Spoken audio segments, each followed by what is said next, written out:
Questioners. Today we're going to do another little instalment of my Quickfire Questions and Assumptions challenge. Let's do a few more questions. What is the scariest experience of your life? Abseiling down Spinnaker Tower. Hands down, absolutely terrified. It was horrendous. Oh, the wind blew and blew me off course, and oh, I can still... Is he smiling at me? Oh yeah, it ripped my hair out as well. It got stuck all around the rope, and oh, I was just so scared. It got to the point where I was like about halfway down, and I just thought, yeah, I've finished now. Let's just go. I want to get to the bottom. I want to have my feet on solid ground. I just had enough. But whilst it was a really, really good experience, it's also really scary.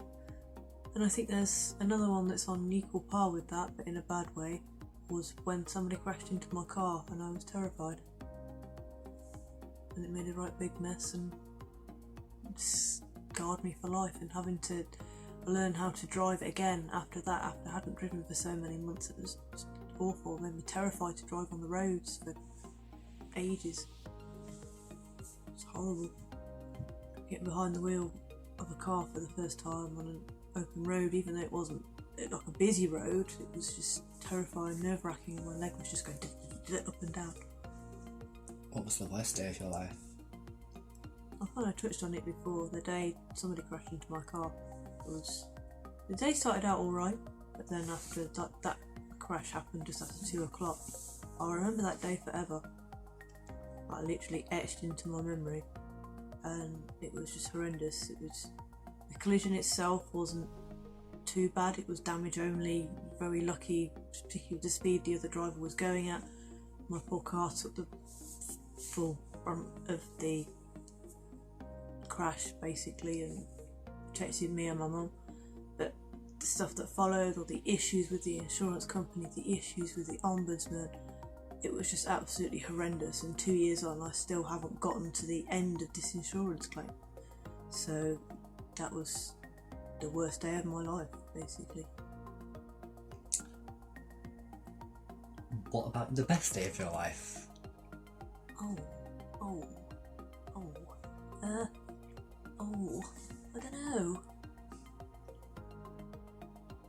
don't know. I've had like so many good days, it's like trying to pick just one. I think I will probably go for... I'm trying to think of one from the past year, like the most recent one. Graduation. That's what I was thinking of. I think in the past year it would be graduation, even though I was like really, really ill on the day because of like how bad my periods are, and I was just really weak and really, really iron deficient and just ill. And it was raining as well. We had all this like nice hot weather for the early part of the summer, and then on my graduation date, so I absolutely could have took it down with the bucket lid.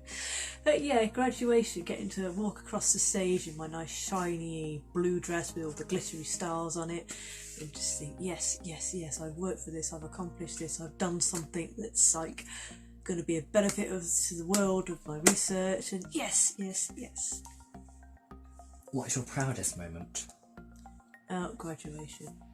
No. Getting my dissertation done. My supervisor when I was at uni wasn't fantastic, although I'm led to believe that having a supervisor that wasn't fantastic was pretty standard for my university.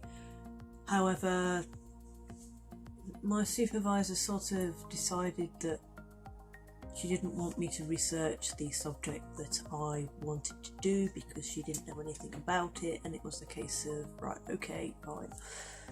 But I did it anyway, and I got to the end of it, despite the fact of her telling me that you perhaps won't be able to get to the end of it, and so basically being left on my own to do this like 10,000 piece of work with hardly any research, having to do my own primary research, and basically just getting it all done and having my name attributed to this, and then getting a first on it at the end. And I was so happy, I was so pleased, so proud just to get it done, and knowing that because it was on acid attacks, which is something that isn't very well researched, there's a massive knowledge gap on it, and just knowing that I'm helping to fill that gap and to further the knowledge is... I take a lot of pride in that. I take a lot of pride in my work. I don't want to sound arrogant by saying that, but I do. I just take a lot of pride in doing that. Very pleased I did it. A YouTuber you'd like to be friends with? I've sort of covered this a little bit before with my favourite YouTubers. So the YouTubers I'd like to be friends with is Treklad. I think his first name's Michael. I think. And then Soph from Soph Does Life. We're into some of the juicy questions now. Oh. Who is your secret crush? Oh no. I think you know who it is.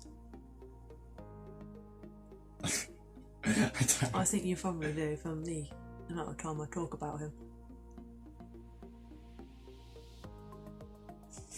Can't even do an impression.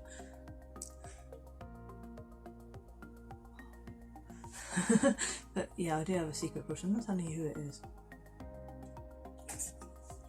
Now I'm trying to figure out who you mean. I can't think of who you mean. Oh, I'll tell you. I'll tell you. Huh? Oh, okay. Yeah, that makes sense. Suddenly, it's quite. Did you really not see that?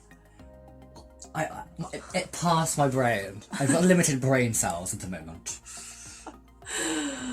Oh, yeah. But so, yeah, basically he knows. Right, okay, so I'm going to kind of explain it a little bit. Basically, my secret crush is somebody just I met at uni. So I'll leave it there, or should I specify? Leave it Yeah, leave it there. Yeah, okay. It could be a bit icky if you start to explain a little bit more. And basically, I admire him for the stuff that he does, like research-wise, and because he's really quite funny. He's just an all-round good egg. Is that the right word? All-round good egg, very intelligent, very emotionally intelligent, and he's like basically everything I want for a bloke.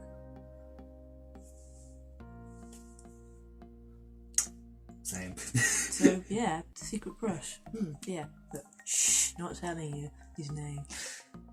How many boyfriends have you had? 2. I actually have to think about that. It's more than me. It's less than me, never mind. I was going to say, I thought you had like 4 in like your first year of proper dating. Yeah, it's been 4 this summer, yeah. More in one summer, and I had 2 in the space of what? Well, I had 2 9 last year, years? and I've had 2 this year. Sort of. The question just asked specifically about boyfriends. Yeah. Okay. Well, I sort of had a girlfriend as well.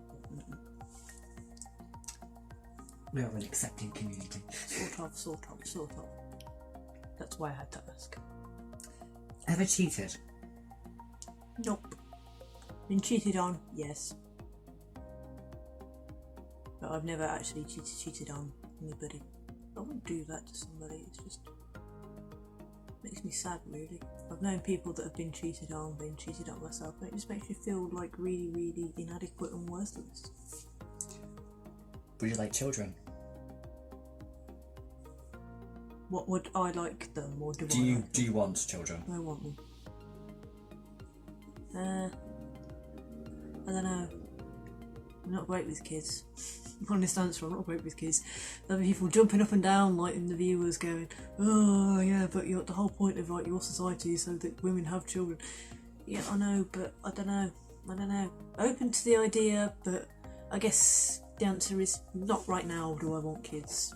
In the future, possibly. So open to it, but it also depends on whether like my body can actually have children. Obviously, with this suspected endometriosis thing, it raises questions there of whether I'll actually be able to have children or not, and the fact that I really don't like little children. Well, toddler age children is in little. Yeah. It seems strange for a brownie thing to be going, I don't like children. Yes, I like school age children, I can get on with okay, but any younger than that I don't really know what to do with them. It's like with me, because with me and my teaching thing, it's like I don't want to teach anyone younger than my age now. I remember when Mum and Dad used to come and like put you in my room and expect me to look after you. I didn't know what to do for you, and you were like, what, 1, 2 years old, and I was like, what am I supposed to do with you? He'll bite me if you leave me alone with it. Like I literally didn't know what to do with him. I was just like, look after him for an hour, so we go and sit in the garden. Right, okay, fine. What am I supposed to do with him? Does he like music? Does he like painting his nails? Does he like drawing? He can't read yet. What am I supposed to do with him? Would you ever get married? If I met the right person, definitely. If I could afford it as well, because weddings nowadays are quite expensive. What are your phobias? Heights, well, you know that one already. But spiders, they're 8 legs and just. There was like one in the dining room the other day on the floor right in front of the freezer, and I'd literally been in the freezer seconds before to get out my hot chocolate fudge cake to microwave, and I had my fudge cake in my hand, and it was just sat there in front of the fridge freezer, and I nearly dropped my cake and screamed for my dad to come and put it outside. It wants the cake. So yeah, spiders, and I've had that phobia for as long as I can remember. I just don't like the legs on them. And because of you, I don't like them. It's your fault for observing how I responded. Well, I'm sorry for being a psychological observer. Well, I'm sorry that you used to observe me running like 5 miles down the road every time one showed up in the living room. It was funny. Screaming my head off. It was funny until then I started doing it. Yeah, and now you're afraid of them too. I'm working on it. Makes me think of that cartoon. Do you remember the cartoon with the spider in the bath? Spider on the back, yes. Yeah, he's only there because he wants to have a laugh. And I thought of falling down the drain, but no, he's climbing up the drain. Spider in the bath. So that reminds me of how terrifying it actually was. Well, that's how I know it's the legs, because there's a bit in that cartoon where the spider is like underneath the plug hole and he pokes his legs up, and I was just cringing at the legs. I don't like things coming out of the plug hole. No. Have you got any like unique phobias that like aren't common? No. Nothing random. Heights is the one that I can like delay and I can work through. Spiders I can't. If it's on the wall, then I can like get out of that room. Then somebody has to go and get rid of it. But if it's moving, can't deal with it at all. If they're on the ceilings, then it's even worse. I'm okay with like money spider size ones, but I don't like them. See what I mean with spiders? It's like the whole weeping angel kind of thing. It's like, don't blink. Do not take your eyes off the spider. Blink and it's gone. And Just sit there. Don't move. Don't blink. Blink and you're dead. It's like that meme I've seen about the spiders, where it's like the spider in my room is called Cotton Eye Joe, and I called him this because I have 2 questions: where did he come from? Where did he go? Yeah, it's me and spiders. Ugh, hate the things. Next question. Netflix recommendations. Ooh. Star Trek, obviously, all of them. Start from the beginning, watch them all. Enterprise is the best. They've only just put that on there, and I was gutted because I was like, bugger, because I was trying to watch like Enterprise, like the whole Star Trek saga from like chronologically from when the series is set. So I was trying to, yeah, obviously found at that one. Line of Duty, Dinner Ladies. Victoria Wood in that is brilliant. Line of Duty is just fantastic. There's hopefully going to be more series of that, 1, maybe 2. But watch it, it's fantastic. Series 2 and Series 3 are the best. The ending of Series 3 will just blow your whole mind. It's fantastic. It had me on the edge of my seat, and it still does every time I watch it. What else do I watch on Netflix? What's on Netflix? I'm trying to think of stuff that's still on there, because they take stuff on and stuff off all the time. Anything that you're watching at the minute that isn't Star Trek? Vicar of Dibley, that's another one. I used to love watching that as a toddler. Dawn French is just fantastic. And so is the lovely Emma Chambers, who was Alice. You know that stuff, I can't believe it's not butter. That sketch is just amazing. Have you ever been on TV? Yes. Most recently I was on TV in November 2019 in a production on BBC4 called Arena.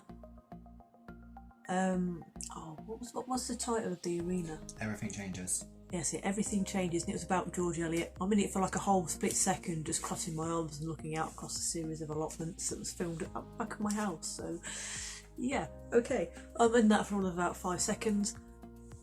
I've also been on the news when I was an air cadet, on the local news when there were remembrance parades going on locally. We were filmed for that, and I've been on telly because I was in the audience for the Labour leader hustings back in 2015.